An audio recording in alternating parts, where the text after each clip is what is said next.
नमस्कार, किसान समाचार में आपका स्वागत है। मैं हूं नदीम अंसारी। शुरुआत करते हैं हेडलाइंस के साथ। केंद्रीय कृषि मंत्री नरेंद्र सिंह तोमर ने कहा, डिजिटल एग्रीकल्चर मिशन के कारण देश के किसान फसलोपरांत बचेंगे नुकसान से। केंद्र राज्य सरकारों कृषि क्षेत्र से जुड़े उपक्रमों को समुचित एडवांस प्लानिंग करना हो जाएगा आसान।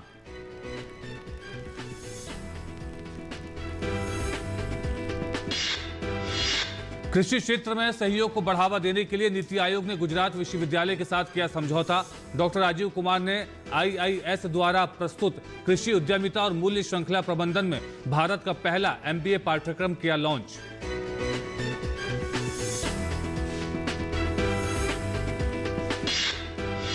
केंद्रीय मत्स्य पालन पशुपालन डेयरी मंत्री ने उत्तर प्रदेश के पशुपालन और डेयरी मंत्री के साथ की समीक्षा बैठक। ग्रामीण उद्यमिता का सृजन और बेरोजगार ग्रामीण युवाओं और पशुपालकों के जीवन स्तर को बेहतर करने पर जोर।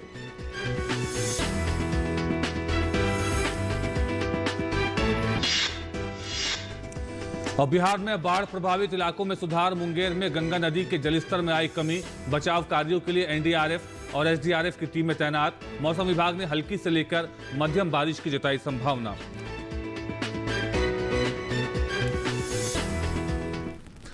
और हेडलाइंस के बाद आइए अब देखते हैं खबरों को विस्तार से। केंद्रीय कृषि मंत्री ने कहा कि 1 लाख करोड़ का कृषि अवसंरचना फंड राज्यों के लिए बड़ा अवसर है। इस मौके पर केंद्रीय कृषि मंत्री नरेंद्र सिंह तोमर ने कहा कि डिजिटल एग्रीकल्चर मिशन के कारण देश में प्रगति हुई है। 1 लाख करोड़ का कृषि अवसंरचना फंड राज्यों के लिए बड़ा अवसर है। इसके अलावा बैठक में पूर्वोत्तर राज्यों ने नए राष्ट्रीय खाद्य तेल पाम ऑयल मिशन को सराहा। केंद्र और राज्य सरकारों तथा कृषि क्षेत्र से जुड़े उपक्रमों को समुचित एडवांस प्लानिंग करना आसान हो जाएगा। खेती को तकनीक से जोड़ने पर उत्पादन और उत्पादकता बढ़ेगी, लागत कम होगी, साथ ही पारदर्शिता आएगी। इस अवसर पर कृषि मंत्री ने किसानों को ऋण सुविधा, कृषि निर्यात और विभिन्न योजनाओं के माध्यम से उनको अवगत कराया। पाम ऑयल मिशन के जरिए खाद्य तेलों के आयात में कमी लाकर देश में ही खाद्य तेलों के उत्पादन में तेजी लाई जाएगी। तोमर ने कहा कि अधिकांश खाद्य उत्पादों के मामले में भारत दुनिया में पहले या दूसरे नंबर पर है। वैश्विक कृषि निर्यात में भारत टॉप 10 में शामिल होकर 9वें स्थान पर आ गया है। राज्यों के साथ मिलकर इसे बेहतर करना है। कृषि मंत्रालय द्वारा राज्यों की मदद से इस साल के अंत तक 8 करोड़ से ज्यादा किसानों का डाटाबेस तैयार कर लिया जाएगा। बैठक में केंद्रीय मंत्री पीयूष गोयल ने कहा कि किसानों की प्रगति के मिशन में आत्मनिर्भर किसान की छवि को साकार करने की दिशा में काम हो रहा है। गोयल ने कहा कि एक जिला एक उत्पाद ODOP और जिलों को निर्यात हब बनाने के लिए राज्य और केंद्र की एजेंसियां एक दूसरे के साथ जुड़ी। बैठक में पूर्वोत्तर सहित 12 राज्यों के मुख्यमंत्री, कृषि मंत्री, मुख्य सचिव एवं प्रमुख सचिव कृषि तथा अन्य संबंधित अधिकारी मौजूद थे।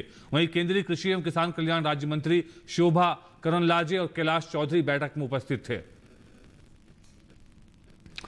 और अब खबर हरियाणा से। हरियाणा करनाल में अपनी मांगों को लेकर किसानों का विरोध प्रदर्शन जारी है। मंगलवार को करनाल में किसानों ने महापंचायत की। दिन में किसानों और सरकार के बीच वार्ता विफल हुई तो किसानों ने मिनी सचिवालय की ओर कूच किया। आंदोलनकारी किसान बातचीत तो नहीं कर रहे हैं, लेकिन उनके मंच से उठ रही राजनीतिक बातों से आंदोलन की मंशा पर सवाल जरूर खड़े हो रहे हैं। किसान आंदोलन में कई मौके ऐसे आ चुके हैं जब आंदोलन के मंच से राजनीतिक बातें की गई हैं और किसानों की मांग के अलावा भी कई मुद्दे उठाए जाते रहे हैं। इतना ही नहीं, बीते करीब 9 महीने से दिल्ली के कई बॉर्डर पर बैठे किसानों की वजह से कई रास्ते बंद हुए हैं, जिसकी वजह से लाखों लोगों को न सिर्फ लंबे रास्तों से दिल्ली आना पड़ता है, बल्कि भारी जाम की दिल्ली NCR में रोज की समस्या हो गई है। जिन इलाकों में आंदोलन चल रहा है वहां के स्थानीय व्यापारिक गतिविधियां भी ठप पड़ी हैं, जिसकी वजह से स्थानीय व्यापारियों का न सिर्फ कारोबार बंद पड़ा है, बल्कि बड़ी संख्या में लोगों का रोजगार भी छिना है। इस मामले पर सुप्रीम कोर्ट समिति भी बना चुका है। बातचीत के लिए गठित 3 सदस्यों वाली समिति के सदस्य अनिल घनवत ने CJI को चिट्ठी लिखकर समिति की रिपोर्ट पर सुनवाई का आग्रह किया है। घनवत ने कहा है कि किसानों और अन्य पक्षकारों से बात करने के बाद समिति ने रिपोर्ट 19 अगस्त को कोर्ट में दाखिल कर दी है, लेकिन कोर्ट ने अभी तक इस पर विचार नहीं किया है। सुप्रीम कोर्ट ने 12 जनवरी को इस मामले में 3 सदस्यों की समिति का गठन कर 2 महीने के अंदर रिपोर्ट दाखिल करने को कहा था। कृषि नीति आयोग और गुजरात विश्वविद्यालय में समझौता हुआ है। कृषि को लेकर नीति आयोग के उपाध्यक्ष डॉक्टर राजीव कुमार की उपस्थिति में नीति आयोग और गुजरात विश्वविद्यालय के बीच कृषि के विकास पर समझौता हुआ है। इस मौके पर नीति आयोग के उपाध्यक्ष ने IIS द्वारा प्रस्तुत भारत का पहला MBA पाठ्यक्रम लॉन्च किया। कृषि उद्यमिता और मूल्य श्रृंखला प्रबंधन में पहला MBA पाठ्यक्रम है। इसका उद्देश्य कृषि और संबद्ध क्षेत्रों में सहयोग को बढ़ावा देना है। जलवायु परिवर्तन के वास्तविक जोखिमों को ध्यान में रखते हुए छोटी रणनीतियों को विकास की जरूरत है, राजीव कुमार ने कहा। निजी क्षेत्र के विकास और जलवायु स्मार्ट संसाधनों को अपनाने के बिना हमारे लक्ष्यों के पूरा होने की संभावना नहीं है। नीति आयोग के उपाध्यक्ष राजीव कुमार का कहना है, अर्थव्यवस्था में नए व्यापार मॉडल और समाधान विकसित करने की भी जरूरत है। यह आशय पत्र भारत में ज्ञान साझाकरण और नीति विकास को मजबूत करने के लिए 2 संस्थानों के बीच तकनीकी सहयोग पर केंद्रित है। कृषि क्षेत्र के विकास, कृषि उद्यमिता, प्राकृतिक खेती, जलवायु परिवर्तन पर क्षमता निर्माण कार्यक्रम आयोजित करेंगे। गुजरात के शिक्षा मंत्री ने कहा कि गुजरात शिक्षा और कृषि के क्षेत्र में सबसे आगे रहा है। राष्ट्रीय जल जीवन मिशन की एक टीम झारखंड के 4 जिलों रांची, धनबाद, खूंटी और हजारीबाग का दौरा 6 से लेकर 9 सितंबर 2021 तक कर रही है। राज्य में राष्ट्रीय जल जीवन मिशन टीम के सदस्य व्यवहार्यता के आधार पर प्रत्येक दिन जिले के 3 से 5 गांवों का दौरा कर रहे हैं। टीम वहां पर मिशन की प्रगति और कार्यान्वयन के विभिन्न पहलुओं पर चर्चा करेगी। जमीनी स्तर पर परिस्थिति का अवलोकन करेगी और साथ ही परिवारों के लिए नल जल कनेक्शन के कवरेज की व्यवस्था 100% करने की योजना के बारे में चर्चा करेगी। जिलों का दौरा करने के बाद वो राज्य की टीम के साथ बातचीत करेंगे।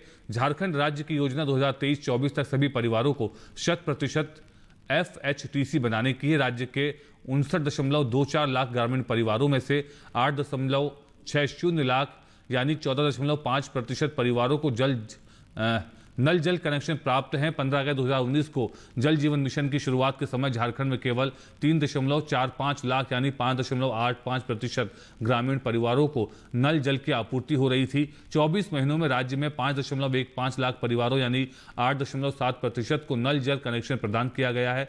2024 तक हर घर जल की आपूर्ति सुनिश्चित करने में राज्य को सहायता प्रदान करने के लिए केंद्रीय जल शक्ति मंत्री गजेंद्र सिंह शेखावत ने राज्य के लिए केंद्रीय आवंटन को 4 गुना बढ़ाकर 2489.88 करोड़ रुपए कर दिया है। इस बढ़े हुए केंद्रीय आवंटन और राज्य के 2617.81 करोड़ रुपए के बराबरी के योगदान के साथ झारखंड राज्य को 2021-22 में जल आपूर्ति कार्यों के लिए जल जीवन मिशन के अंतर्गत 5235.62 करोड़ रुपए का परिव्यय उपलब्ध है। हालांकि कमजोर भौतिक और वित्तीय प्रगति होने के कारण राज्य को अभी तक केंद्रीय आवंटन की पहली किश्त प्राप्त नहीं हुई है। इसके अतिरिक्त झारखंड को ग्रामीण स्थानीय निकायों PRI को पानी और स्वच्छता के लिए 15वें वित्त आयोग से संबद्ध अनुदान के रूप में 750 करोड़ रुपए आवंटन किए गए हैं। अगले 5 वर्ष यानी 2025-26 तक राज्य के पास 3,952 करोड़ रुपए की निधि सुनिश्चित है। यूपी में ग्रामीण युवाओं और पशुपालकों पर जोर दिया गया है। केंद्रीय मत्स्य पालन, पशुपालन और डेयरी मंत्री ने उत्तर प्रदेश के पशुपालन और डेयरी मंत्री के साथ समीक्षा बैठक की। ग्रामीण उद्यमिता का सृजन और ग्रामीण युवाओं और पशुपालकों के जीवन स्तर को बेहतर करने पर जोर है। केंद्र ने उत्तर प्रदेश सरकार को वर्तमान पशु बीमा का और विस्तार करने तथा पशुपालकों के लिए किसान क्रेडिट कार्ड को बढ़ावा देने का सुझाव दिया है। बैठक में डॉक्टर संजीव कुमार बालियान और डॉक्टर एल मुरुगन सहित वरिष्ठ अधिकारियों ने हिस्सा लिया। बैठक में पशुपालन और डेयरी से संबंधित प्रस्तावों पर विचार विमर्श के साथ ही योजनाओं के क्रियान्वयन के लिए भविष्य की कार्य योजना पर चर्चा की गई। ब्रीडर फार्म उद्यमों और चारा क्षेत्र से जुड़े उद्यमों की योजनाओं से पशु, डेयरी, मुर्गी पालन, भेड़ बकरी के पशुपालक किसानों के लिए बेहतर आजीविका के अवसर पैदा होंगे। पशु और पोल्ट्री को रोगों से बचाने के लिए रोग निरोधी टीकाकरण करने, पशु चिकित्सा सेवाओं में क्षमता निर्माण को बढ़ावा देने पर जोर है। पशु चिकित्सा और किसानों के घर पर ही पशुओं से जुड़ी स्वास्थ्य सेवाएं उपलब्ध कराने के लिए देश में मोबाइल पशु चिकित्सा इकाइयों का गठन किया गया है। केंद्र सरकार उत्तर प्रदेश को पशुधन क्षेत्र को और तेजी से विकसित करने के लिए एक दूसरे के साथ मिलकर काम करना चाहिए, यह कहना है केंद्रीय मंत्री बालियान का। फूड प्रोसेसिंग सप्ताह के तहत भारत सरकार के खाद्य प्रसंस्करण मंत्रालय में 5 परियोजनाओं का शुभारंभ वीडियो कॉन्फ्रेंसिंग के जरिए किया गया। मंत्रालय में आयोजित कार्यक्रम में खाद्य प्रसंस्करण मंत्री पशुपति कुमार पारस ने गुजरात के फिनिक्स फ्रोजन फूड्स, कॉलेजन वसंत मसाला, कर्नाटक के हैन फ्यूअर प्रोडक्ट्स, असम के ग्रेनटेक फूड्स का शुभारंभ किया। हमारी बहन माताओं। इस मौके पर खाद्य प्रसंस्करण राज्य मंत्री प्रहलाद सिंह पटेल समेत अनेक अधिकारी मौजूद थे। इस मौके पर मंत्री पशुपति कुमार पारस ने उम्मीद जताई कि कृषि उत्पादों को बेहतर आय प्रदान करने और रोजगार सृजित करने की दिशा में मंत्रालय का प्रयास रंग लाएगा। उत्तर प्रदेश में राष्ट्रीय पोषण माह 2021 की शुरुआत की गई है। लखनऊ में आयोजित इसके उद्घाटन कार्यक्रम में मुख्यमंत्री योगी आदित्यनाथ और राज्यपाल आनंदीबेन पटेल शामिल हुए। इस मौके पर मुख्यमंत्री ने कहा कि मां के स्वास्थ्य पर ध्यान देना और अगर किसी कारण से बच्चा कुपोषित हो गया है तो उस पर भी ध्यान देना इस कार्यक्रम का मकसद है। वर्ष 2018 से देश में हर महीने सितंबर में राष्ट्रीय पोषण माह मनाया जाता है। योगी आदित्यनाथ ने इस बात पर भी खुशी जताई कि उत्तर प्रदेश में आज 529 आंगनबाड़ी केंद्रों के उद्घाटन का कार्यक्रम राज्यपाल के हाथों संपन्न हुआ है। इस बात पर गौरव की अनुभूति कर सकते हैं कि प्रधानमंत्री मोदी जी ने इस देश को एक नया विजन दिया है और उस विजन के ही क्रम में अगर एक समर्थ और सशक्त राष्ट्र की परिकल्पना को साकार करना है तो वह कहां से प्रारंभ होता है। समाज के अंतिम पायदान पर बैठे हुए व्यक्ति के बारे में एक मां स्वस्थ हो,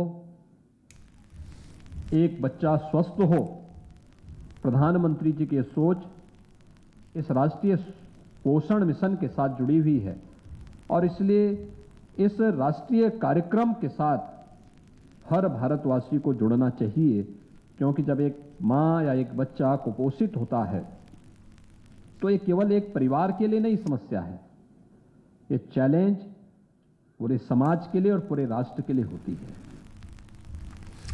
मध्य प्रदेश में अन्न महोत्सव शुरू हो गया है। राजधानी भोपाल में राज्य सरकार में भूपेंद्र सिंह ने शिवाजी नगर में लाभार्थियों को राशन बैग का वितरण किया। इस कार्यक्रम के अंतर्गत राज्य की सभी उचित मूल्य की दुकानों से पात्रताधारी परिवार को निःशुल्क खाद्यान्न का वितरण किया जाएगा। इस उत्सव के दौरान नोडल अधिकारी और स्थानीय जनप्रतिनिधि मौजूद रहेंगे। प्रदेश सरकार ने राजस्व एवं खाद्य विभाग के अमले को निर्देश जारी कर हर क्षेत्र में व्यवस्था अनिवार्य रूप से पूर्ण करने को कहा है ताकि गरीबों को उनके हक का राशन मिल सके। और बात करते हैं बिहार में आई बाढ़ की। बिहार में बाढ़ प्रभावित इलाकों में सुधार हो रहा है। कोसी और गंडक बराज से पानी का बहाव कम हो गया है। मुंगेर में गंगा के जलस्तर में कमी आई है। बाढ़ के कारण लंबे समय से बंद दरभंगा समस्तीपुर रेलखंड पर रेल सेवा भी बहाल हो गई है। बाढ़ पीड़ितों के लिए 5 राहत शिविर और 262 सामुदायिक रसोई घर चलाए जा रहे हैं। बाढ़ प्रभावित क्षेत्रों में राहत और बचाव कार्यों के लिए एनडीआरएफ तथा एसडीआरएफ की 29 टीमों को तैनात किया गया है। बिहार में बाढ़ से 13 जिलों के 66 प्रखंड और 1235 गांव प्रभावित हैं। इस बीच मौसम विभाग का कहना है कि बंगाल की खाड़ी में बने कम दबाव के कारण अगले 1-2 दिनों तक राज्य में हल्की से लेकर मध्यम वर्षा हो सकती है, जिससे नदियों का जलस्तर एक बार फिर बढ़ने की आशंका है। नीले आसमान के लिए स्वच्छ हवा अंतर्राष्ट्रीय दिवस के अवसर पर दिल्ली में स्मॉग टावर को ध्यान में रखते हुए राष्ट्रीय स्वच्छ वायु कार्यक्रम पोर्टल प्राण को पर्यावरण, वन और जलवायु परिवर्तन मंत्री भूपेंद्र यादव ने नई दिल्ली में लॉन्च किया। इस अवसर पर पर्यावरण, वन एवं जलवायु परिवर्तन मंत्री भूपेंद्र यादव ने कहा कि पेरिस समझौते के बाद भारत ने पर्यावरण संरक्षण के लिए सोलर से लेकर ऊर्जा उत्पादन के वो सभी प्रयास किए हैं जिससे हमें आज अपने वातावरण और ज्यादा साफ सुथरा बनाने में सफल हुए हैं। उन्होंने अपने वातावरण को साफ सुथरा बनाए रखने के लिए मिलकर प्रयास करने की अपील की और कहा कि आज के इस दिन को स्वच्छ पवन, स्वच्छ नील गगन के मूल मंत्र के रूप में मनाया जाना चाहिए। प्राण जैसी वेबसाइट को हम लोग लॉन्च कर रहे हैं तो उससे ये अपेक्षा की जाती है कि हम अपने आसपास के वातावरण, अपने आसपास की वायु की स्थिति और उसमें हमारा योगदान पॉजिटिव या नेगेटिव कैसे हो सकता है वो हमको सेंसिटाइज भी कर सकती है, क्योंकि ये डाटा की उपलब्धता जो है ये हमको इस बात के लिए भी प्रेरित करती है कि हम जो भी कारण अकारण जिस कारण से भी वायु का प्रदूषण कर रहे हैं उसमें जो उपाय उन्होंने बताए उसके साथ साथ पॉलिसी स्तर पे भी हम किस प्रकार से इंटरवेंशन करके इसको हम स्वस्थ बना सकते हैं। और आइए अब देखते हैं मंडी खबर इस रिपोर्ट में।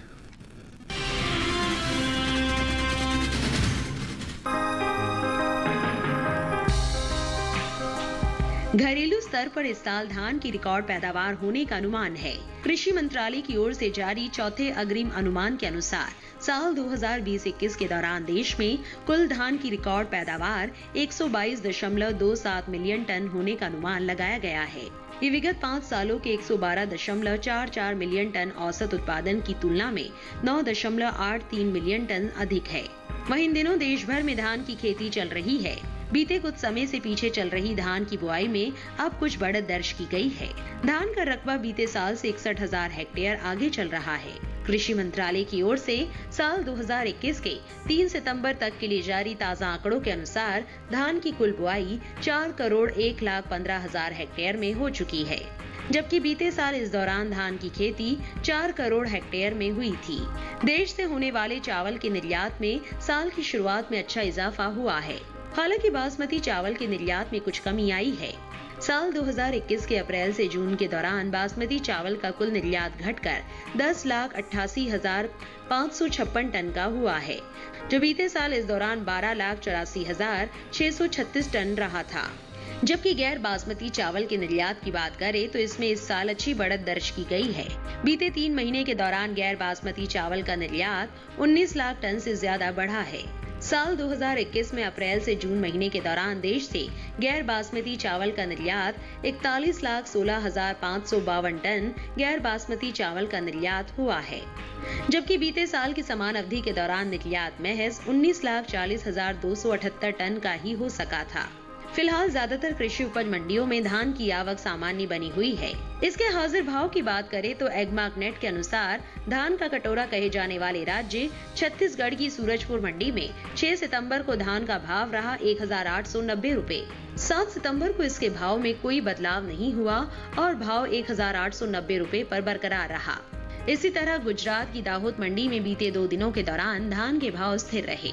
यहाँ 6 और 7 सितंबर को धान बिना किसी उतार चढ़ाव के 1,400 रुपए पर बिकी, जबकि कर्नाटक की लिंगा सुगुरु मंडी में सोना क्वालिटी की धान के सौदों में 337 रुपए की भारी गिरावट के साथ कारोबार हुआ। यहाँ 7 सितंबर को सोना धान का भाव रहा 2,163 रुपए, जो 6 सितंबर को 2,500 रुपए पर हुआ। उत्तर प्रदेश की गोंडा मंडी में 6 सितंबर को सामान्य धान का भाव रहा 1,525 रुपए। 7 सितंबर को इसके सौदों में कोई फेरबदल नहीं हुआ और भाव 1,525 रुपए पर बना रहा। वहीं लखीमपुर मंडी में सामान्य धान के भाव में उठाव दर्ज किया गया। 6 सितंबर को यहां धान का भाव था 1,450 रुपए। 7 सितंबर को इसके भाव 10 रुपए चढ़कर 1,460 रुपए पर हुए। उत्तर प्रदेश की दूसरी मंडियों में धान के भाव की बात करें तो हरदोई मंडी में धान का भाव रहा 1,450 रुपए। माधोगंज मंडी में भाव रहा 1,435 रुपए। सीतापुर मंडी में धान 1,380 रुपए पर बिका, जबकि राज्य की ही उतरौला मंडी में सामान्य धान के सौदे 1,530 रुपए पर हुए।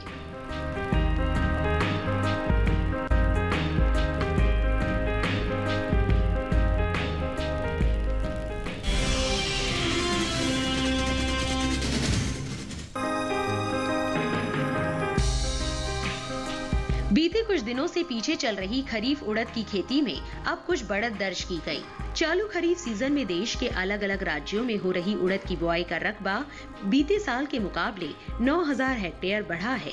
कृषि मंत्रालय की ओर से साल 2021 के 3 सितंबर तक के लिए जारी ताजा आंकड़ों के अनुसार उड़द की बुआई 37,94,000 हेक्टेयर में हो चुकी है, जबकि बीते साल की समान अवधि के दौरान बुआई का रकबा 37,85,000 हेक्टेयर रहा था। वहीं खरीफ दलहनी फसलों की बुआई भी बीते कुछ दिनों से पीछे चल रही थी, लेकिन अब इसके रकबे में कुछ बढ़त दर्ज की गई है। दलहनी फसलों में शामिल अरहर, मूंग और उड़द के अलावा अन्य फसलों का रकबा 1 लाख हेक्टेयर से ज्यादा आगे चल रहा है। कृषि मंत्रालय के साल 2021 के 3 सितंबर तक के लिए जारी ताजा आंकड़ों के अनुसार चालू खरीफ सीजन में दलहनी फसलों की बुआई 1,36,85,000 हेक्टेयर में हो चुकी है, जो बीते साल की समान अवधि के दौरान 1,35,26,000 हेक्टेयर रही थी। दलहन की पैदावार पर नजर डाले तो इस साल देश में दलहन की रिकॉर्ड पैदावार होने का अनुमान है। कृषि मंत्रालय की ओर से जारी चौथे अग्रिम अनुमान के अनुसार साल 2020-21 के दौरान देश में कुल दलहन की रिकॉर्ड पैदावार 25.72 मिलियन टन होने का अनुमान लगाया गया है, जो बीते 5 सालों के मुकाबले 21.99 मिलियन टन है। जो औसत पैदावार की तुलना में 3.73 मिलियन टन से ज्यादा है। फिलहाल कृषि उपज मंडियों में मंगलवार को उड़द की आवक सीमित रही। बात इसके हाजिर भाव की करें तो एगमार्कनेट के अनुसार गुजरात की राजूला मंडी में 6 सितंबर को देसी उड़द का भाव रहा 6,378 रुपए। 7 सितंबर को इसके भाव में 28 रुपए की नरमी आई और भाव 6,350 रुपए पर आ गया। महाराष्ट्र की मुंबई मंडी में बीते 2 दिनों के दौरान उड़द के भाव स्थिर रहे। यहाँ 6 और 7 सितंबर को उड़द बिना किसी उतार चढ़ाव के 6,800 रुपए पर बिकी। ओडिशा की बुनाई मंडी में 6 सितंबर को उड़द का भाव था 8,000 रुपए। 7 सितंबर को इसके भाव में कोई फेरबदल नहीं हुआ और भाव 8,000 रुपए पर बरकरार रहा। हालांकि उत्तर प्रदेश की लखनऊ मंडी में उड़द के सौदों में 10 रुपए की मजबूती के साथ कारोबार हुआ। यहाँ 7 सितंबर को उड़द का भाव रहा 7,760 रुपए, जो 6 सितंबर को 7,750 रुपए था। उत्तर प्रदेश की दूसरी मंडियों में उड़द के भाव की बात करें तो बलरामपुर मंडी में उड़द का भाव रहा 9,000 रुपए। उतरौला मंडी में भाव रहा 7,450 रुपए। वहीं राज्य की ही तुलसीपुर मंडी में उड़द के सौदे 7,800 रुपए पर हुए।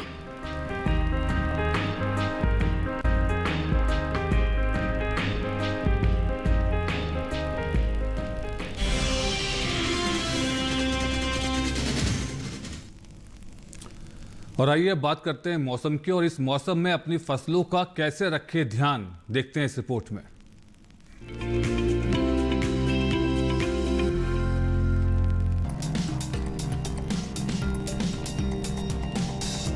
उत्तर प्रदेश में टमाटर की फसल को फल भेदक कीट लगने का अंदेशा है। रोकथाम के लिए संक्रमित फलों को तोड़कर मिट्टी में दबा दें। अगर कीटों की संख्या बहुत ज्यादा है तो फिर आपको स्पिनोसैड 48 सीसी का छिड़काव करना होगा। घोल बनाते समय 4 लीटर पानी में 1 मिलीलीटर दवा मिलानी है और आसमान साफ रहने पर छिड़काव करना है। राज्य में मक्का की फसल को तना भेदक कीट लगने की बहुत ज्यादा संभावना दिखाई दे रही है। इससे बचाव के लिए इमामाक्टिन बेंजोएट 5% SG का छिड़काव करें। 1 हेक्टेयर फसल के लिए 4 ग्राम दवा काफी होगी। दूसरी ओर जिन किसानों को मक्का बोए हुए 30 दिन हो गए हैं, उन्हें चाहिए कि नाइट्रोजन की खुराक डालें। राजस्थान में बीटी कॉटन को टोबैको कैटरपिलर यानी तंबाकू की इल्ली की समस्या आ सकती है। बचाव के लिए थायोडिकॉब 75 SP का छिड़काव करें। वहीं मूंगफली में लीफ मानर कीट लग रहा हो तो वैज्ञानिक सलाह से उचित दवा का छिड़काव कर सकते हैं। ग्वार में सफेद मक्खी और ग्रीन लीफ होपर यानी हरा पत्तीदार फुदका कीट हमला कर सकता है। इसकी रोकथाम के लिए ट्राइजोफोस 40 सीसी का छिड़काव बेहतर रहेगा। वहीं बाजरे में अरगट बीमारी होने पर उचित दवा का छिड़काव करें। राजस्थान में इस समय मूंग को सफेद मक्खी से खतरा है। खेत की निगरानी रखें और वैज्ञानिक सलाह से उचित उपाय करें। राज्य में जिस तरह का मौसम चल रहा है उसे देखते हुए सेमी लूपर यानी अर्ध कुंडलक के हमले की संभावना बनी हुई है। इससे निपटने के लिए किसानों को इंडोक्साकार्ब 14.5 SC के छिड़काव की सलाह दी जाती है। दवा का इस्तेमाल तभी करना है जब प्रति पौधा लार्वा की संख्या 3 से ज्यादा हो।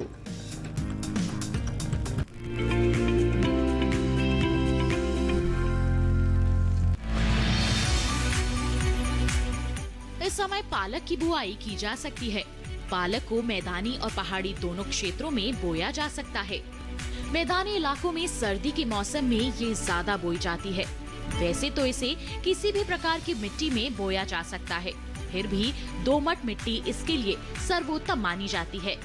अलग अलग राज्यों के लिए अलग अलग किस्में हैं। किसान वैज्ञानिकों से सलाह लेकर बीज का चुनाव कर सकते हैं। अच्छी नमी से बुआई करने पर तुरंत सिंचाई की जरूरत नहीं पड़ती। फिर भी बुआई के 8 से 10 दिन बाद सिंचाई करना आवश्यक है। इसके बाद 10 से 15 दिन के अंतराल पर सिंचाई करते रहें। पत्तियों की हर कटाई के बाद सिंचाई करना ना भूलें। खरपतवार नियंत्रण के लिए बोने के 15 से 20 दिन बाद पहली निराई गुड़ाई कर दें। पालक के लिए 2 से 3 बार निराई गुड़ाई करनी चाहिए। पत्तेदार सब्जियों में आमतौर पर बीमारी नहीं लगती, फिर भी अगर बीमारी लग जाए तो कटाई के बाद दवा छिड़कें ताकि पत्तियों पर दवाई का असर ना हो। वैसे पालक में सर्कोस्पोरा लीफ स्पॉट और डंपिंग ऑफ जैसी बीमारियों की आशंका रहती है। लीफ माइनर, चैंपा, माहू और इल्ली जैसे कीट पालक की पत्तियों को नुकसान पहुंचा सकते हैं। बचाव के लिए विशेषज्ञों की सलाह पर उचित दवाएं छिड़कें। ध्यान रखें कि फसल में किसी भी प्रकार की दवा का छिड़काव करने से पहले कृषि विशेषज्ञों से सलाह जरूर लें। पालक की 1 हेक्टेयर में 80 से 100 क्विंटल तक पैदावार होती है। इसे कई बार काटा जा सकता है।